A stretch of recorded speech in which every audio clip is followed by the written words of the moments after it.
TheHITechNomad here, and today we're going to talk about Wevideo. Now, this is kind of the second installment of my video editors for Android, and this is not truly an Android-based editor. They do have an Android component, but it's mostly a cloud-based video system. So, in any event, this has become my favorite editor of choice for editing videos for YouTube. Now, there are certainly a bunch of other programs out there, the high ends being things like Adobe Premiere, low end, we took a look at the Magisto, and we still have one more we want to look at, which is KineMaster for the Android. However, Wevideo has become my go-to editor for a number of different reasons, and we're going to take a look at those today. So first, let's take a look. If you look down the bottom there, because I was going really, really fast, you'll see that it does say, hey, we've got an Apple app, an Android app, and a Windows app. However, the main app is web-based, which means that, for example, I'm doing all this on a Chromebook. So everything I'm going to do today is all going to be on my Chromebook, which means none of the files are here. It's all streaming from the cloud. Everything works just fine. The app that they currently have, the current version of the app, is a little more than pulling together some of your information and then pushing that up to the cloud. And it's okay from that standpoint, but you can't really do, if you had to do something really, really quick and dirty, that's fine. But it's not, if you're trying to do something, even if you want to try and be professional, you can't really do that much on the app itself. They do have a Windows app. I actually haven't looked at it. However, it's for everything I can do in the cloud. I can't imagine that the Windows-based has anything other than that. And you're going to see another reason why, if you try and get away from this web cloud-based thing, it's actually pretty silly. So let's just stick with that. So let's first take a look and see what they have. I wanted to put this video out right now because they do have some specials pricing. Let's get that out there so that you can see what's going on. And they have a power for power users. Then they have an unlimited, and then they have a business. I actually have the unlimited, and we'll talk about why I think that's the best way to go. So the power one is fine. Basically, when they say single seat, they mean one login. They actually, on the unlimited, used to give you two logins. They now, for some reason, only give you one login. That's fine. And that's, again, you can log in from anywhere, but if you're working with somebody, you might want to have two logons or three, and you can actually get additional logins, but we're not going to talk about that too much. Now, as you can see in the power user, you can publish up to 30 minutes per month. You can publish up to 720 HD, and then they're saying you get what they call motion titles. So that's okay. But for in this case, $7.99 bill annually, so $8, 10, whatever it is, 80, 90 bucks, 100 bucks, you're going to get a single seat. You're going to get unlimited to publish unlimited videos, as many as you want. You can work on 4K videos within the cloud system, and you can publish in 4K systems. So it's a much better setup. Let's kind of zoom down here because there's another much more interesting piece that I want you to see, which is under the unlimited, you get unlimited publishing, unlimited cloud storage. And that's a big deal. And I'll talk about that because one of the reasons that I really like Wevideo now is I'm just taking all my stuff, I'm just throwing it up there. When you start to get into video, you're going to find that you have a ton of it, every baby shower, every project that you're working on, and try and keep all of that. So I don't have to keep all of these files in Dropbox, which has a 1 terabyte, and you're saying, well, 1 terabyte should be enough, but you'd be surprised. So I can work on a 4K project that has huge, huge files, and I don't have to worry about where I'm going to store them because I have unlimited storage. That's a real big deal. So I strongly suggest going with this unlimited package. This music library, again, they give you 100 songs. I believe they're commercial free. You know my feelings on that if you watch my video, which is you have to be very, very careful that you don't get a copyright strike. So I don't use the music that they give me. I have some other, I'm almost certain it's commercial free. I can't see why they wouldn't. But just to be safe, I always use music from my audio blocks that I know is safe and spoken for. So they have, as you can see, almost everything is fine. They have a little screencasting, blah, blah, blah. And then the only thing that they give you more on the higher one is they'll give you some additional motion titles. We'll take a look at those. Those are just how things flash on the screen. And then they have some additional exporting output, and frame rate, so you can actually change it and say I want to edit in 60 frames per second as opposed to 30 frames per second. And I think we'll have to do it. We'll have to do an experiment, but I think you get 60. I think if you start in 60, it'll stay in 60. If you start in 30, it'll start in 30. But we'll take a look at that. Okay, so here's our piece. So why do I like it? So here we have our dashboard. Every month, this number over here, you can see it says used 2 minutes out of 96 hours. You can see storage.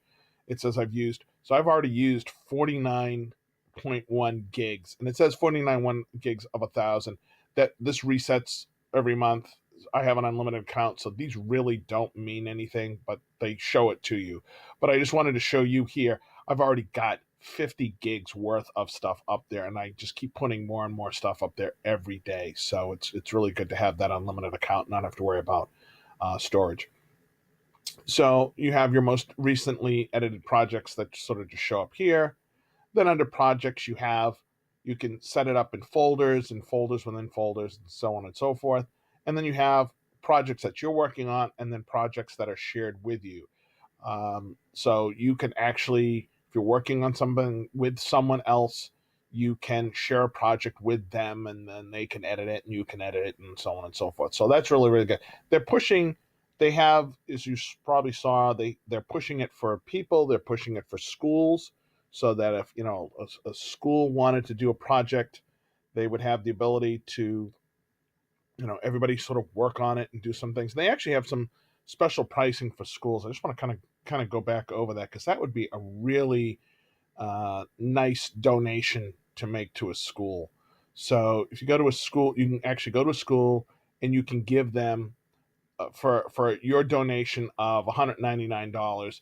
You could go to your local school and say, all right, here's 30 students can work on this project. So for $200 a year, and any 30 students can work on that. And I think that's really, really cool that they give them, that they've created these additional packages for schools and businesses and so on and so forth. So I encourage you to take a look at that if you have a local. If you have a love of video and you want to spread the love, for $200 donation, you can actually give a class a full studio to work with. And if you think about that, in the past, when you wanted to do video, you had to have VCRs and you had to have 2 or 3 decks to edit and so on and so forth. But now almost every student probably has a phone, and ergo, so they have a video camera, and this would give them a chance to edit it. And remember, it's agnostic, so it doesn't make a difference if they have a Mac at home, if they have a PC at home, if they have a Chromebook at home, they can edit it with this. So enough of my public service announcement.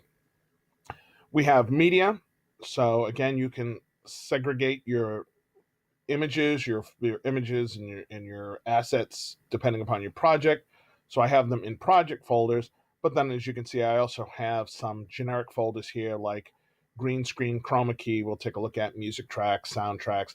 You see what I did is I just put a couple of dots at the beginning of what those are, so that when I do a filter, when I do a sort by name, that those items will trickle towards the top. That's an old trick.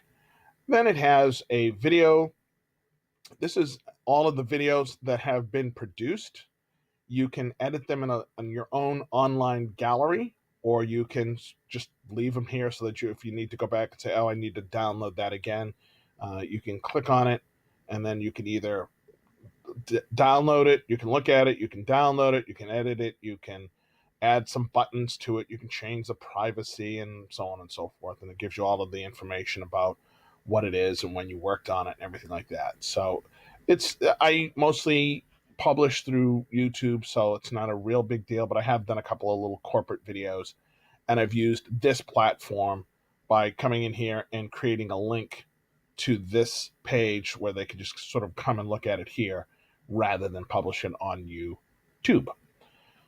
We have an admin section, and again, the admin section is going to let you, as you can see, it used to give 2 licenses, 2 seats.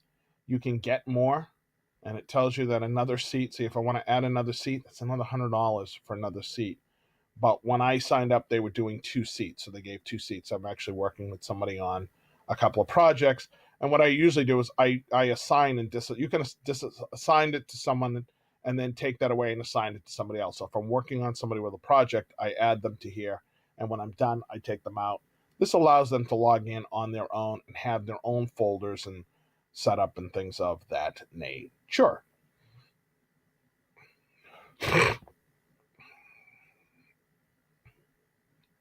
All right, so let's get into actually creating a video. So we go ahead and we're going to create new, and we have two ways of doing this. And one is, let's sort of switch to this storyboard mode. I hate this storyboard mode, but I understand why they have it. So what the storyboard mode is that it's a single line, a single sort of timeline, and you add your images and things to that.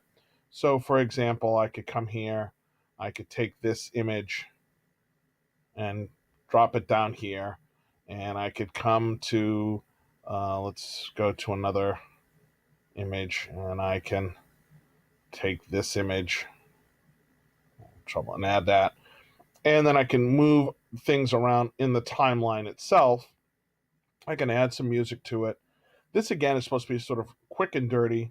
I'm gonna just go ahead and play that now. Just so there's my simple title. It goes from my title to fades in, fades out, fades in, fades out. Switch over. I can add music to it by simply clicking on music, going back to my music piece. I will click on this. Okay, we'll use that. They have some themes that you can use, some pre-canned themes. So, for example, Sweet Flare, I can say go ahead and use that. It will add transitions. It'll add music.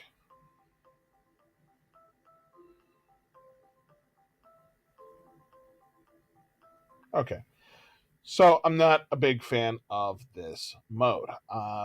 If you will probably start off in this mode, but to be honest with you, I would use the timeline mode and get used to using that because that's more keyed towards a professional. So as you can see here, so here we have the same project in the timeline mode, and you can see that I have a lot more control.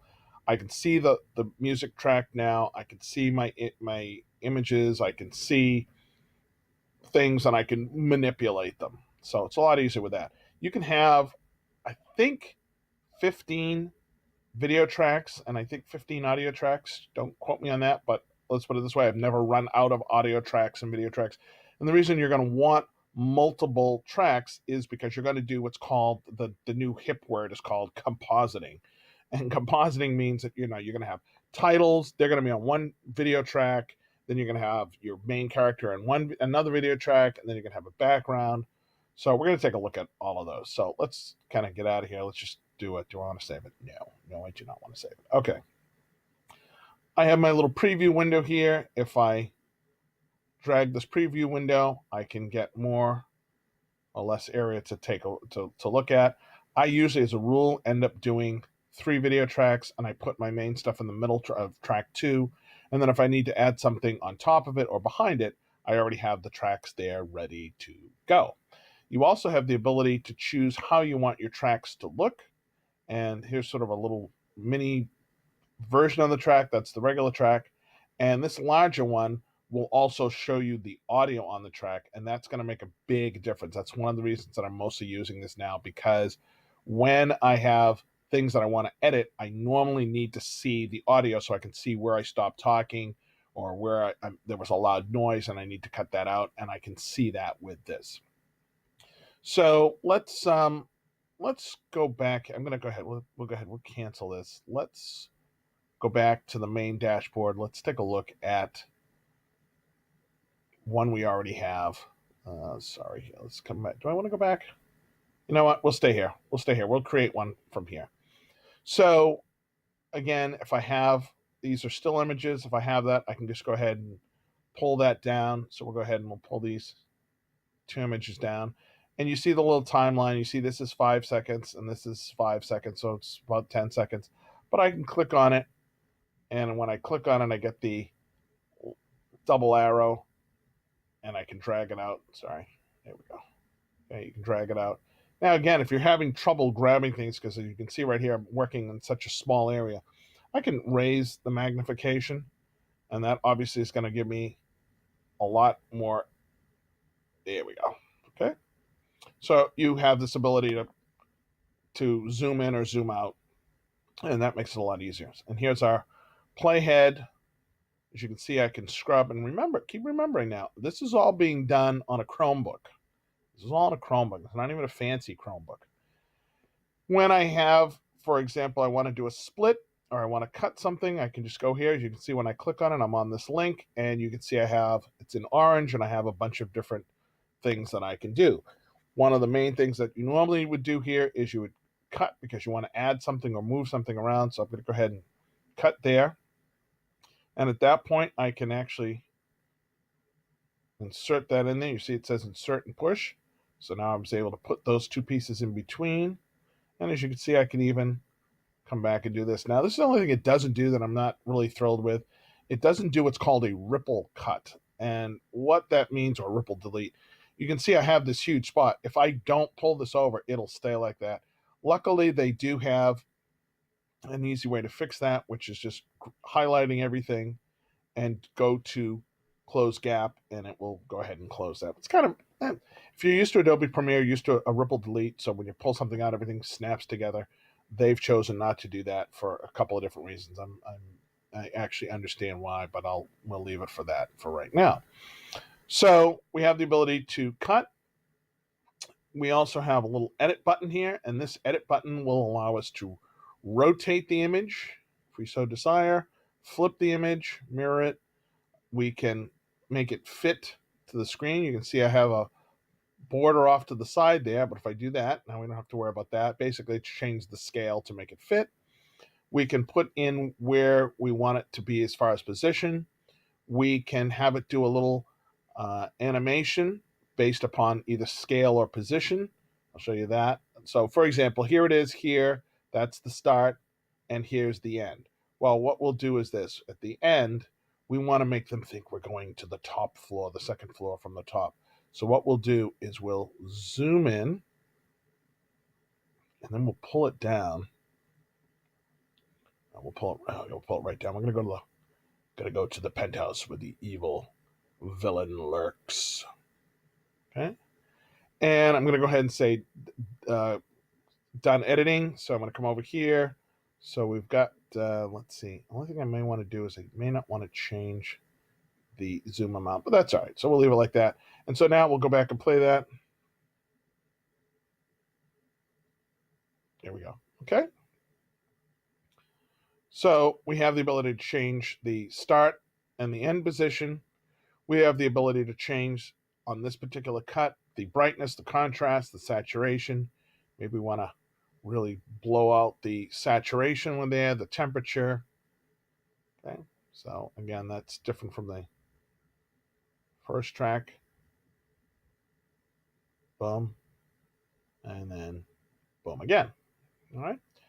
And we can also do, the last tab is color keying, green screen, Chroma Key. I'll show you that in a second. That's a little, we need a couple other pieces to go along with that. So we've done an edit. Let's take a look at the next one. This one has to do with the fade option. So if we click on that, you see we have a green line and we have two dots, and we can click as many times on this green line as we want, and each one of these is a point. And what that now allows us to do is, if we wanted to, for example, fade it out, we wanted to do it sort of gradually, we can add multiple points.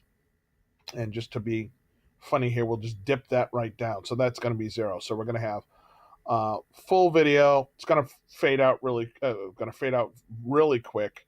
It's going to come back up, and then it's going to slowly go down. It's going to do all that the same. Okay. So actually, we probably would have been better if we wanted to sort of make an effect. Okay, there we go. So we have that, and then we have the ability to put an effect on a specific clip, this clip, so I can sharpen. You can see it's not a whole bunch, but there's enough. There's a sharpen sepia. Maybe we want to give it a black and white effect like it's in an old movie.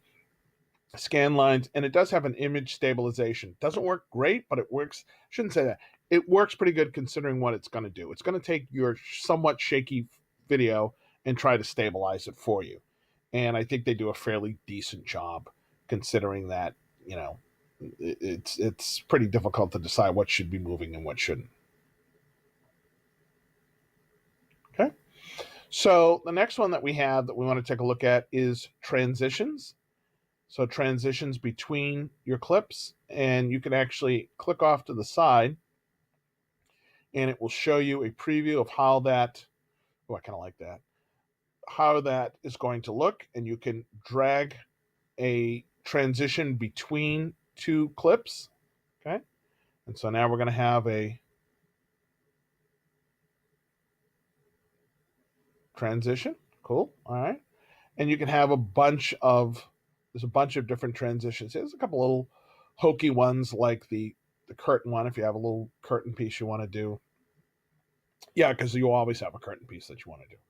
They have some 3D ones, flips, rolls, wipes, cubes, ripples. Okay.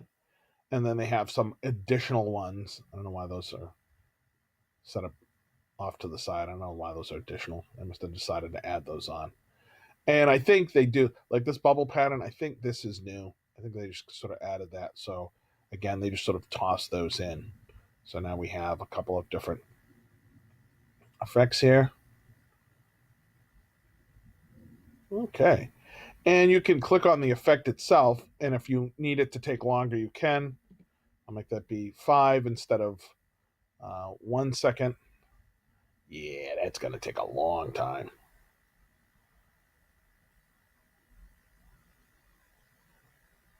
There we go. Okay, so you get the idea. So that's how we're going to do our transitions. Now we can, let's come back over here for 1 second. Let's just take that effect off of there. So we can take that off. Oh, and the trash barrel. I think you can sort of figure out what we can do with the trash barrel. If we want to get rid of a specific clip, we can go ahead and just click on it, click on the trash barrel, and that clip disappears. I should say it disappears forever, but it doesn't. You can actually, one of the things that it's very nice is it has revisions. So if you make a bunch of edits and then you come back later and you make some more, you can come back and go back to a previous version, which I think is really nice. You can also even duplicate a project. So if you're working on a project and you want to try some things out, you can actually duplicate it and then go back in and work on it. Remember, you have unlimited space, so it doesn't make any difference. Make a duplicate and work on it. And if you don't like it, you can either revert back or leave it as is. All right, so we also have titles, and they have both motion titles, and apparently they give you more motion titles if you go with the business one. I've been happy with the titles that we have here. So, for example, let's do a lower third title. Lower third just means it'll be in the lower third. And we can double click on that and just say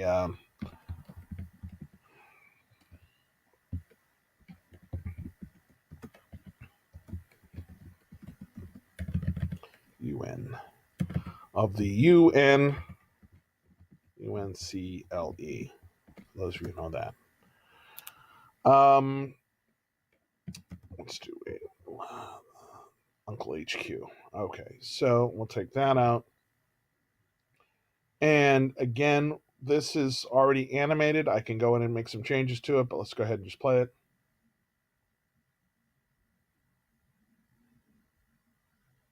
Okay. And I could choose where this starts and stops, so I can pull this back. If I say, look, I want it when this fades in, I want the title to already be gone. Now, it doesn't look super clear, and again, that's because we're using a preview window. When it comes out the other end, it's absolutely fine. Again, this is just a preview in a small window, so it looks a little grainy, but don't worry about it when it comes out. If you have shot good video, you will get a good video. The titles will be nice and sharp and clear. As you can see here, it looks a little faded out. It's only, again, because it's so small. Okay, if I kind of bring this up, it gets better. So don't worry about that at all. So again, same thing with this. I can go in, I can change the wording, I can change the color, and I can change the scale. I can change the rotation. I could have it, instead of having it there, if I want it to show up here instead, I can just simply do that, and now it'll do that. Okay. So easy peasy lemon squeezy. Your audio, again, they give you a whole bunch of audio with that. They have some sound effects, so, school bells, pencils, computer mice. So, I mean, they have a lot of good stuff in there. Again, in the premium, they have some nice, good music. As I said, I normally use my audio block stuff because I want to make absolutely sure that I don't have any issues. Now, the other nice thing about having a cloud-based piece is that I don't have to go, if I want to add something, I don't have to add it I don't have to have a specific folder for here. So, for example, I can come back way over here to my first media folder. I can go to my music tracks. I can go to, I don't have one for, I can use, let's see, use Japan. I can use my villain one, and I'm going to just take and drag that down the bottom.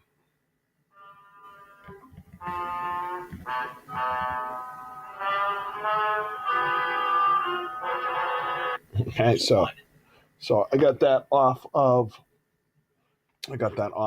audio blocks. And again, I have links for audio blocks, video blocks, and audio blocks, image blocks, and story blocks. I have that down the bottom. In any event, so here we're also seeing what I talked about before, where I can actually see the audio itself.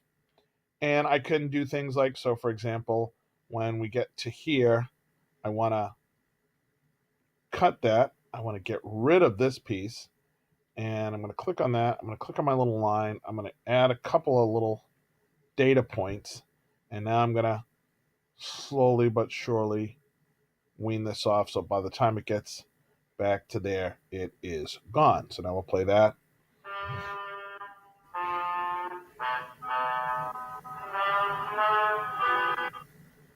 Okay. So you get the idea. So you can see that you can start to really do some really cool pieces with this. All right. So we have our audio. We have our, we took a look at the video. We took a look at the audio. They do come with some backgrounds. Backgrounds are nice.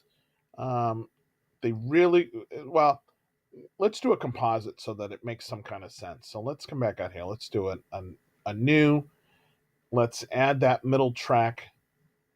So we have 3 tracks, and let's do a green screen effect because that's really going to show you where you're going to need to have, we're going to need to have 3 and 4 tracks. All right. So here is my green screen track.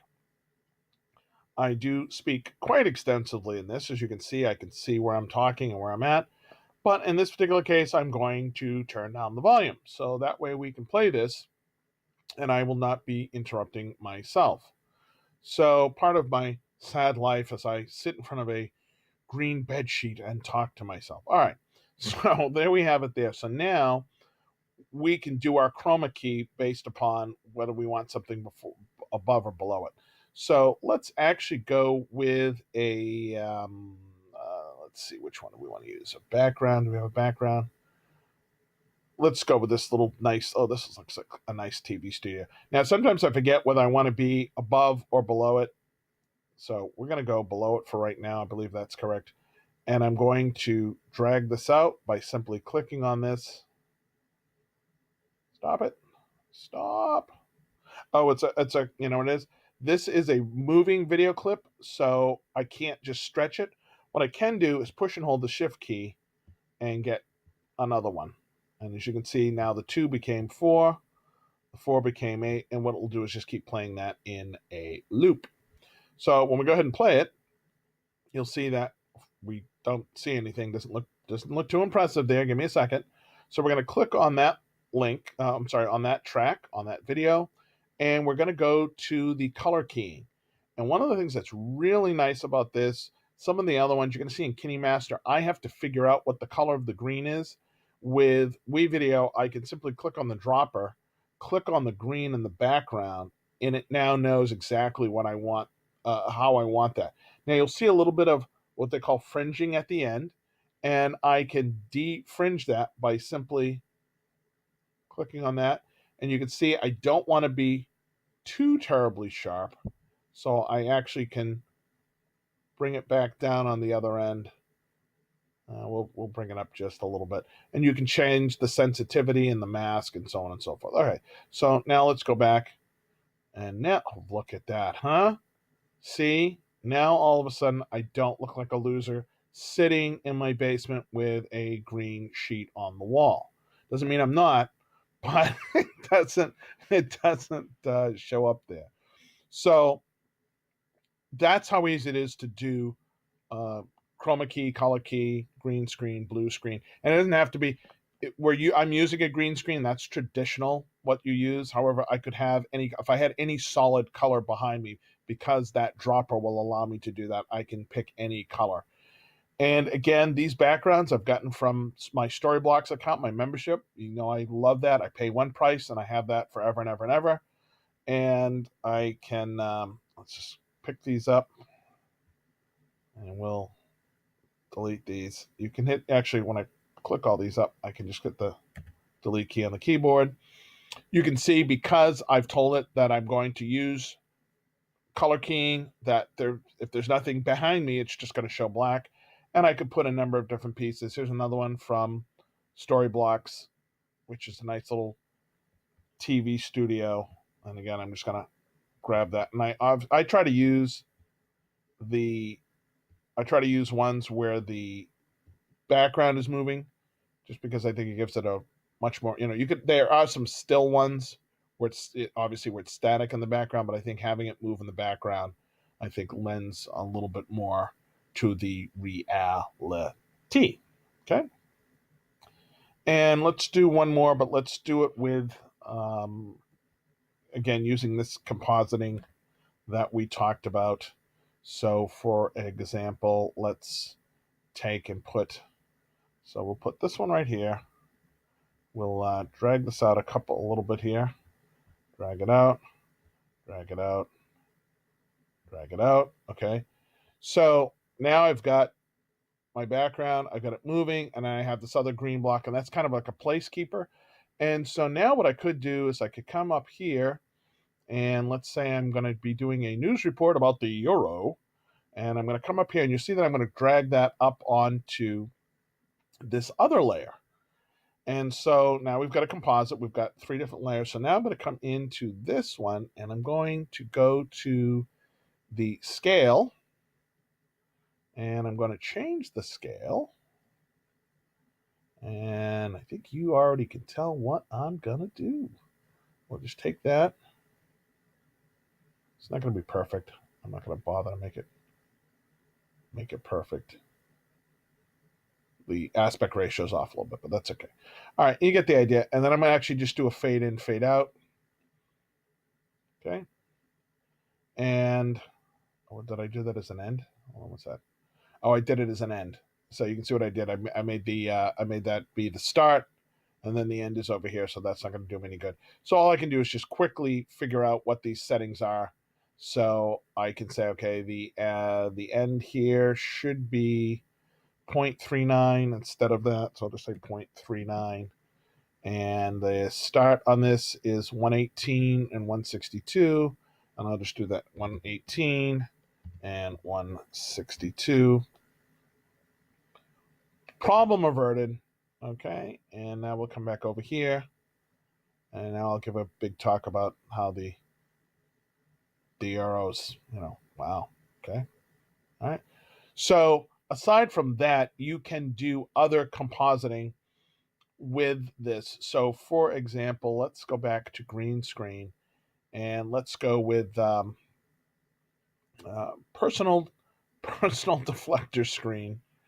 And again, I can make things, what you're going to do is layer them one on top of the other. So we'll go ahead and we'll double click on that. We'll go to there, pick our key. Okay. And now we'll try and see if I can have my personal defense screen, my force field barrier, while I'm talking about the euro. Actually, I got through talking about the arrow, and then my defense screen came up.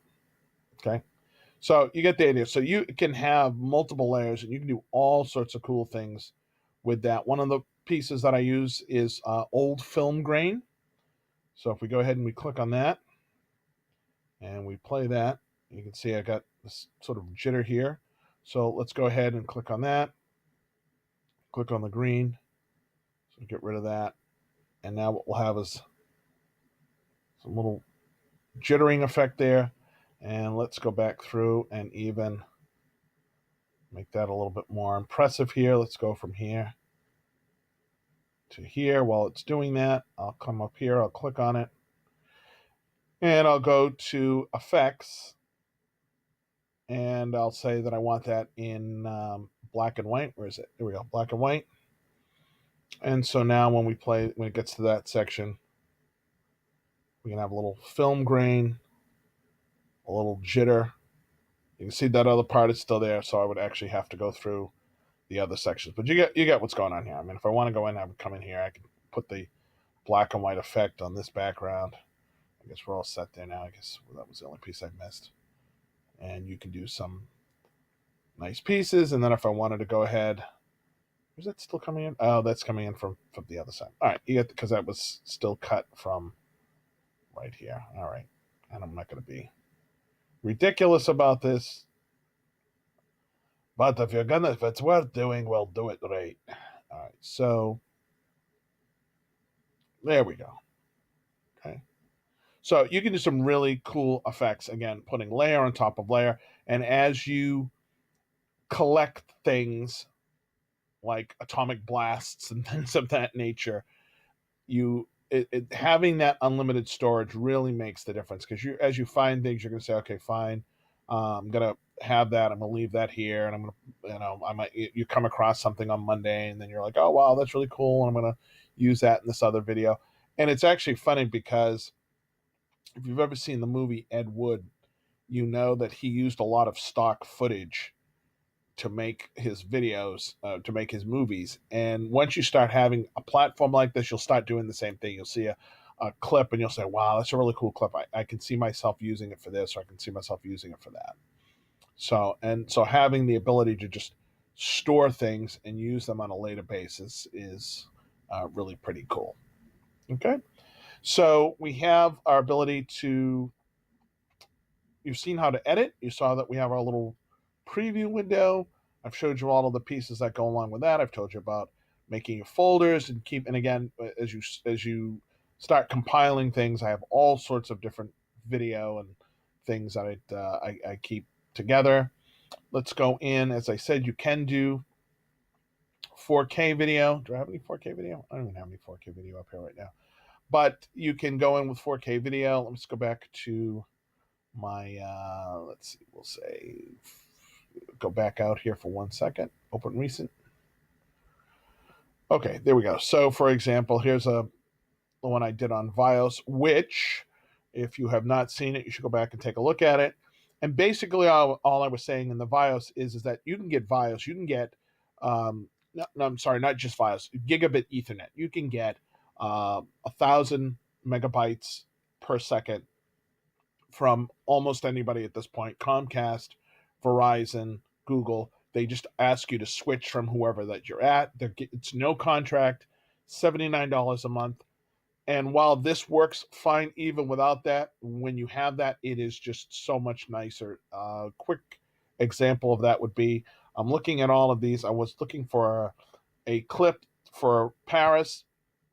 And what you normally do is you move over a thumbnail and you wait a few seconds for it to download the preview, and then you can actually see the preview of whatever it is.